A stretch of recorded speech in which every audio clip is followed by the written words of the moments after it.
Hello, ladies and gentlemen, and welcome to another episode of Out of the Fast Lane. I am your host, Brady Hauser, and on today's show, we have a big block modified star who is really putting his name, making a name out of himself. David Schilling. He races down at Fonda. He's gotten really good at the dirt in the modifieds, which is awesome. And we're gonna get him on right now. And hold on a second. There we go.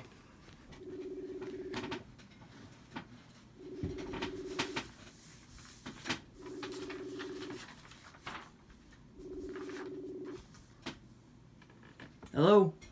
How you doing? You got me? Yeah. Welcome to the show. Thank you. Thanks for having me. Yeah. What have you been doing during this pandemic to stay healthy and race ready? Actually, that's funny you ask. I've actually I've been a little more health conscious, knowing that this thing, if you don't have a good immune system, it can really mess your life up. So I've actually been running a little bit. I've been taking vitamin C and vitamin D to try and help boost my immune system, make sure that I'm staying healthy. But our work's been open. 1-800-GOT-JUNK is where I work for my father's company. We've been open the whole time, so I'm still doing work as normal during the day, and then get as much done on the race car as I can at night to try and keep that going. So not a lot's changed. I am trying to exercise a little more and keep healthy, so that the corona doesn't get me. Mm-hmm. Now, you got to race the short track Super Series last week at Cherokee and Tri-County. What was that like for you to get back in the race car? It was good to get back in the race car. Unfortunately, we didn't really have the results we were looking for. It was a tough track down there. A lot of moisture, which usually I'm a little bit better on the slick tracks. So it was tough. We battled through it. The car was off a little bit. Our gearing was off a little bit. But we battled through it. Did what we can with what we had. It was nice to get back in the car. So the finishes weren't great. We hit Penn Can on the way home, which is a cool deal. They had rescheduled that race from Friday to Sunday, so we hit it on the way home, which was made for a very long day. But we ended up fifth there, so that was good. It was nice to be able to get a solid run, a little money in our pocket for the trip. So overall, was a nice little end of the trip. So what was it like to race at Tri-County with no fans in the stands? Was it different for you? Sorry about that. I lost the sound. Can you hear me still? Yeah. I got you. Hold on 1 second. Technical difficulties, people. Give him a second. I can hear you. Just trying to get my sound back. I don't know what happened here. Can you still hear me? Weird. For some reason, I can't hear anything. Let me make sure the audio output is right. Sorry about the technical difficulties, folks. Nothing I can do.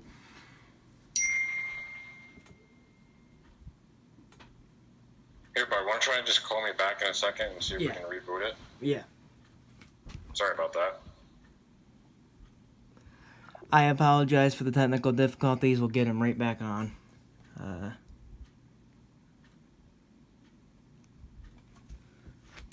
Nothing I could have done. Got me?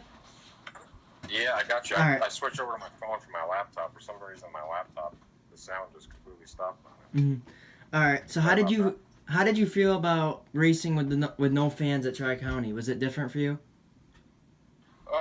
Yeah. I mean, I've raced a couple tracks that have had no fans before, even when they have the gates open. It wasn't too bad. It was a little weird when we went out to do the redraw the one night that I made the redraw, and we're doing the redraw on the front stretch like you would in front of a crowd, but there was no crowd there, so it was a little weird for the redraw. But other than that, it doesn't really affect the way things go for me, anyways. I mean, there was enough people in the pits there to still have the same race vibe that you normally get. Mm-hmm. So how did your racing career start, and at what age did you start racing at?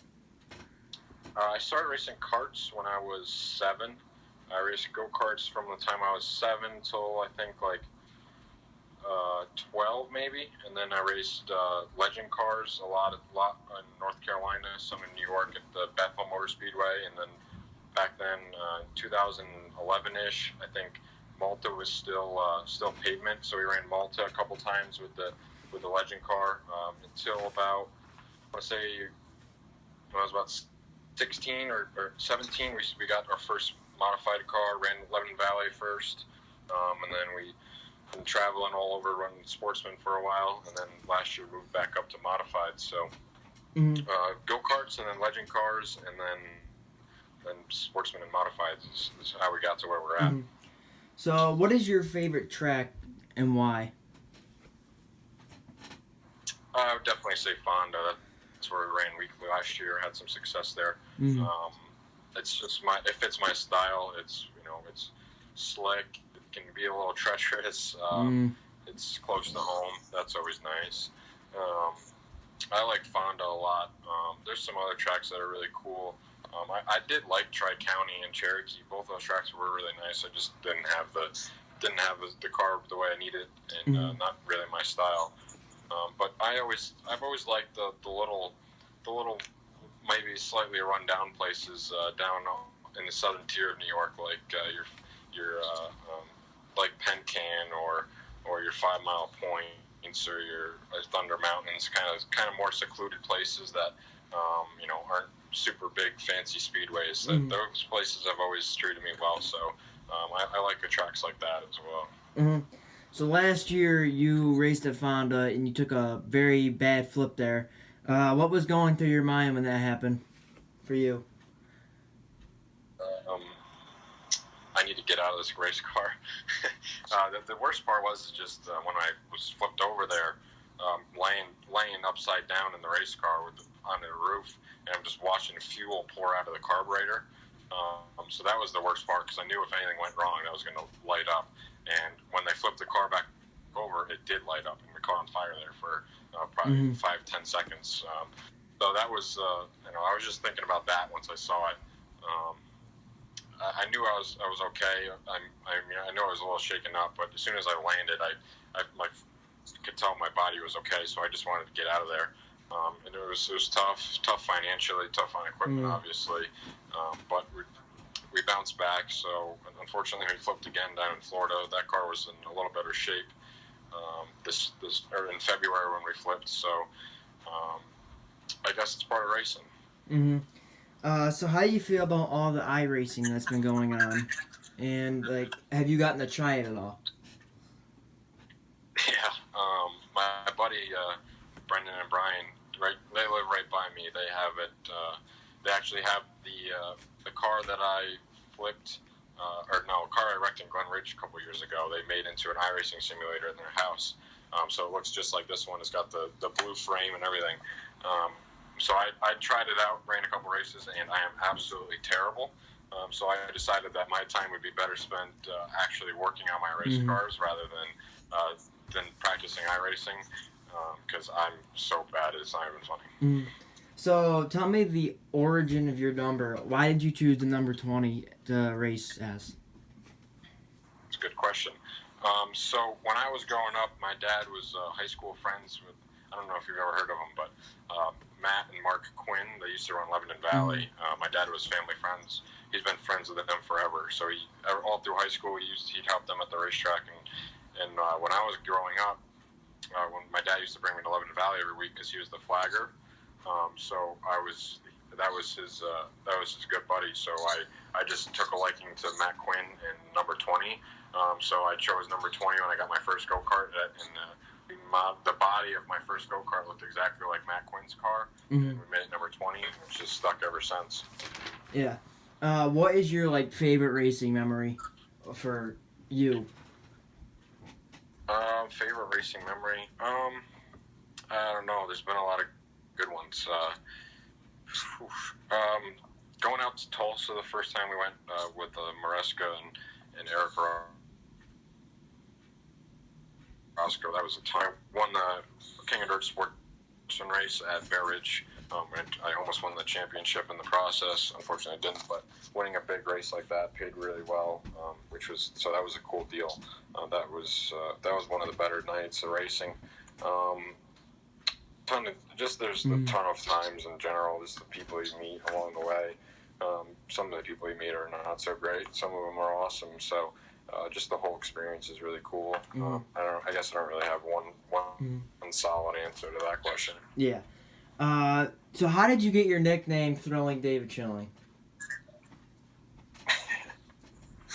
That's a good question. You'll have to ask the announcer at Fonda, Chase Severson, that one. He lives right down the road from me, and he comes and hangs out at the shop sometime. And I don't really know how he came up with it. Just one day he decided to start calling me that, and at Fonda, and it kind of stuck over the last year or so, I guess. I don't know. Nickname's not really my thing. If people want to call me, they can call me whatever they want. People call me a lot worse than Thrilling David Schilling, I'll tell you that for sure. Yeah. So whatever. It's not my nickname's not my thing, but if people like it, then fine by me. If you could race against any driver, past or present, it could be NASCAR, Supercross, dirt, anything like that, who would it be and why?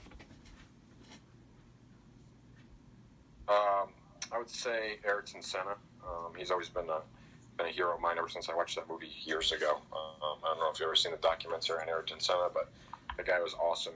He raced Formula One and won however many championships and a bunch of races. So he's always been somebody. Unfortunately, obviously he passed away. He actually passed away on my birthday, so that makes me like him even more. So I would say Ayrton Senna. What other hobbies do you enjoy besides racing? Is there hobbies other than racing? Yeah. I guess going out on the boat is always fun. Hanging out with friends and family on the boat would have to be one of them.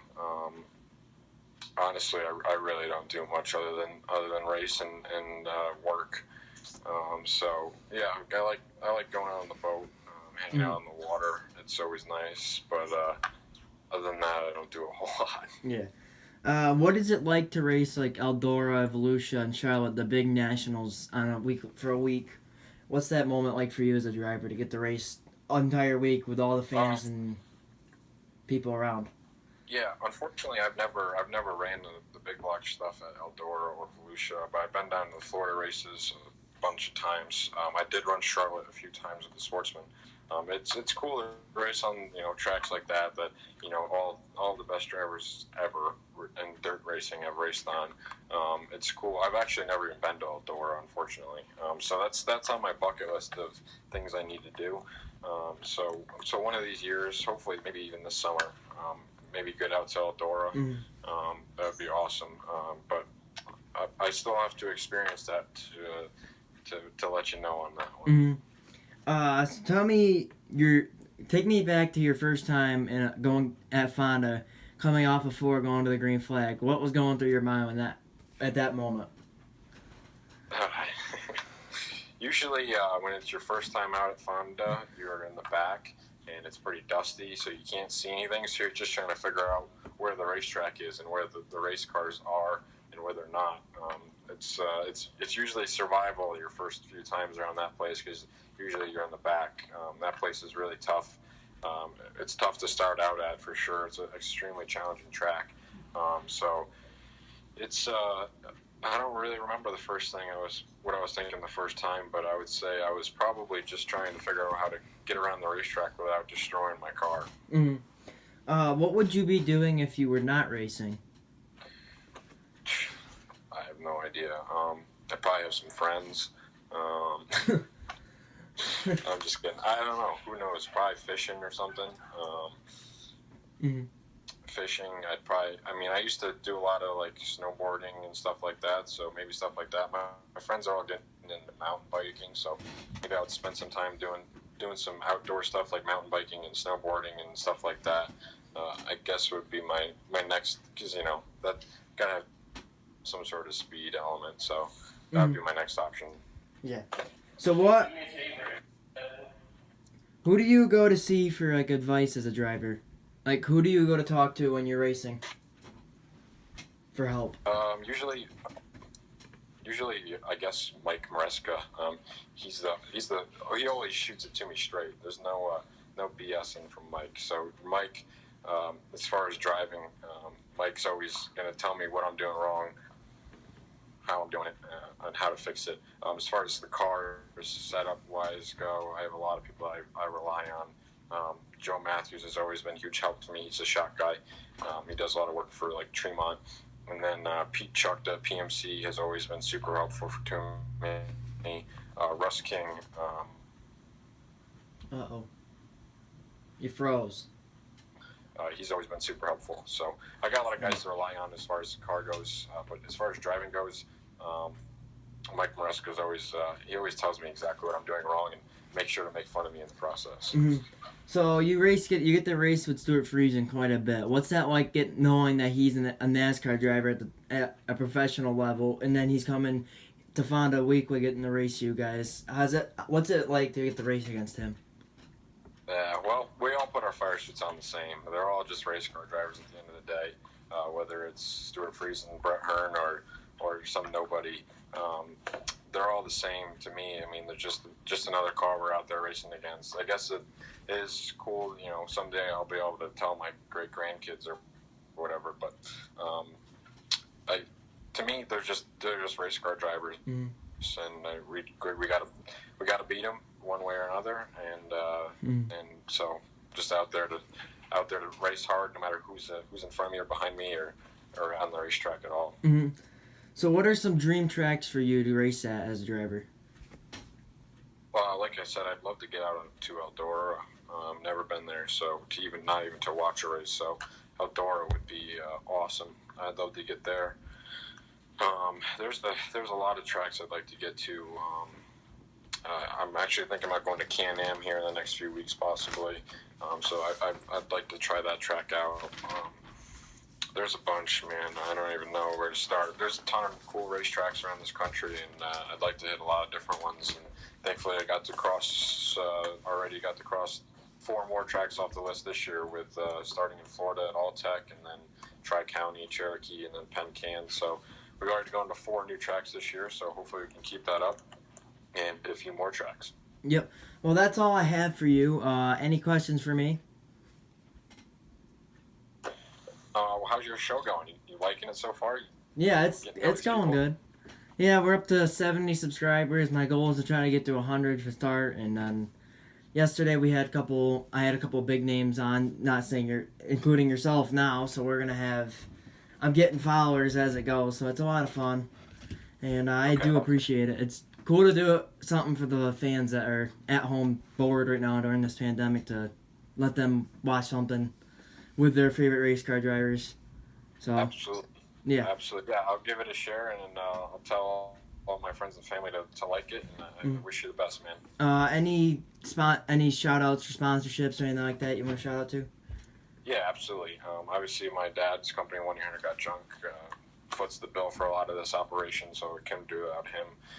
And then I got a bunch of people that help me out in small or big ways.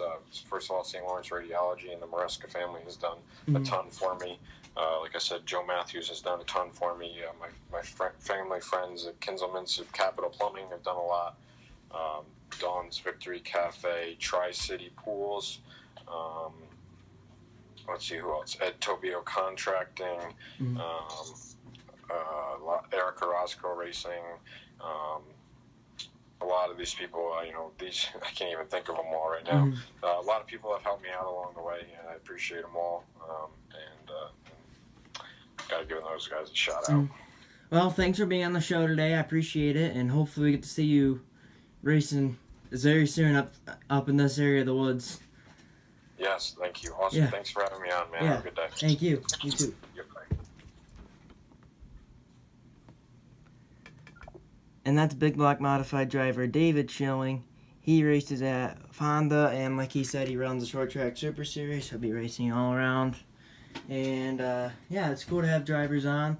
Upcoming, I am only gonna spill one name that's coming up in the next couple weeks. Actually, 2 names. We got Alex Janikowski, big short track Super Series driver, and Billy Pouch Jr. They're both gonna be joining us sometime soon. I'm not gonna spoil anything. I'm not gonna. We also got a couple of guys out of Illinois from a UMP Modifieds to come join me, which is cool also. So we're gonna have them on, and yeah. So thank you guys for watching. Make sure you guys just stay positive right now during these tough times. NASCAR races on tonight at Charlotte if Big Bertha cooperates with them. Tropical Storm Bertha came through the town last night and ripped through it and all that stuff. And yeah, it didn't rip through the town, but it rained out the track and all that stuff, so they had to postpone it till tonight. We have some really good interviews coming up. Like I said, we got some UMP modified drivers out of Illinois. We got some Vermont people that race at Devilsville and other drivers joining us. So make sure you guys stay tuned. It's gonna be awesome to have these guys on. And yeah, so thank you guys for watching and take care.